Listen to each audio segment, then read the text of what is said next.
Hi everyone, it's Michelle, the baby sleep engineer, here to talk to you about a topic that is near and dear to my heart. Maybe it's a close second to the value of the super early bedtime, and that is the crib to bed transition. The reason it is so near and dear to my heart is that my daughter started climbing out of her crib at the young age of 16 months. And I knew she wasn't ready to be moved to a bed, but initially I thought I had no other option.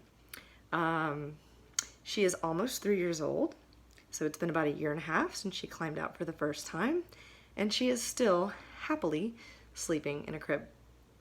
So I thought I would do a 4-part series on the crib to bed transition. I'm going to talk about when not to do it, and why not to do it. I'm also going to talk about how to postpone the transition if your child is climbing or if you've got a new sibling on the way. And I'm also going to talk about when to do it and why to do it. And then I'll wrap up with how to do it and what strategies to employ. So today is part 1, and I'm going to talk about all the reasons not to transition. The two common ones I see in moms groups on Facebook are I'm having another baby that needs the crib, and my child climbed out, so we switched. Other reasons that I see people transitioning are due to potty training and the parents feeling like their kid needs to be able to leave their bed to go to the bathroom at night. And I've also heard people talk about their kid being too tall, or they seem like they're outgrowing the crib. And I've also seen people talk about switching in order to solve some sort of sleep problem.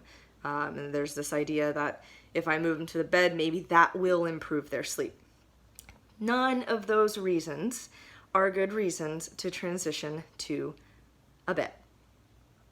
Ideally, you are keeping your kid in a crib until they are at least 3 years old. And there are some people that have success keeping their kid in a crib until they're 3.5 or 4 because their kid sleeps great and they have no reason to transition. Talk about a little bit about why not to transition them to the bed and sort of go into detail about that. So first of all, for crib climbers, I know that some kids start climbing when they're not even 1 year old yet. And with the exception of kiddos that like to catapult off the side of the crib face first, so we're talking about a true safety issue, most kids are climbing out in a relatively safe way. Maybe they're gonna drop 6 inches and land on their butts, but kids are pretty resilient. And generally speaking, crib climbing is not the safety issue that I think parents think. So I will talk in part 2 about ways to mitigate crib climbing, whether that's preventing it or teaching your child to stop climbing the crib. And in terms of a new sibling, I will also talk about how to I often recommend buying a second crib, but I know that can be an expense that is not worth it to you or you're not interested in doing. But you don't even have to buy a second crib in order to keep your 2.5-year-old in a crib for a second sibling. And I'll talk about that in part 2 as well. Some of the other reasons people transition to a crib before 3, potty training. Typically, if your child is potty trained at a young age, let's say 2-ish, they may night train themselves, or you may night train them before they're 3 years old. Many kids, though, even if they're day trained early, aren't night trained until after 3. But if your kiddo is one of those that is night trained at a young age, chances are if they need to go to the bathroom in the middle of the night, they're going to need your assistance anyway.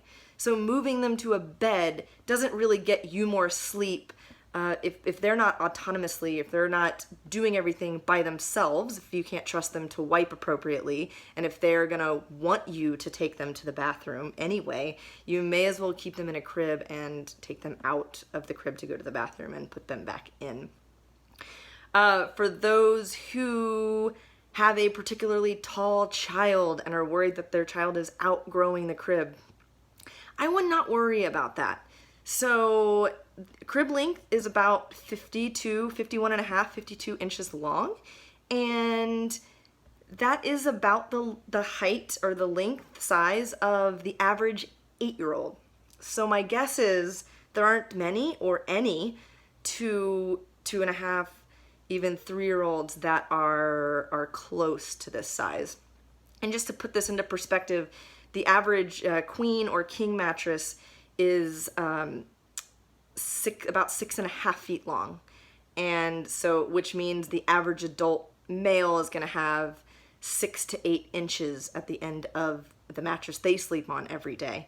And an average or even a tall 3-year-old is going to have about a foot left on that mattress. So I would not worry about your child outgrowing the crib.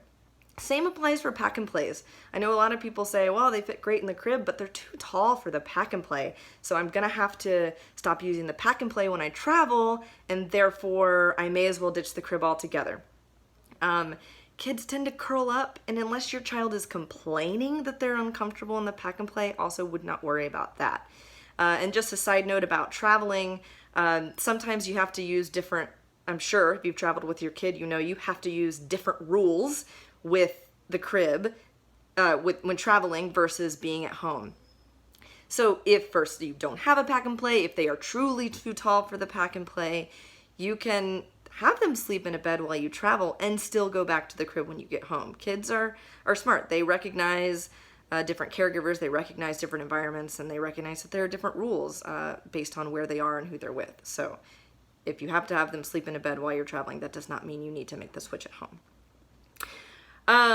In terms of moving them to a bed, improving their sleep, that is almost never the case. I'm in lots of Facebook groups for parents, and there are always people that transition their 11-month-old, their 18-month-old, their 27-month-old, and they had great results and it made their sleep better, but that is the exception. That is not the rule. So if you are having other sleep issues, likely that should be your last resort, because it's likely to exacerbate the existing problem and create new ones. I will be back tomorrow with part 2 on postponing the transition if you've got a new sibling coming, or if your kid is climbing and they're not yet 3. And yeah, that's all I have today. I hope that you have a wonderful day. And wow, this video turned out to be much longer than I expected, but I have a lot to share and I hope you enjoyed it. Have a great day.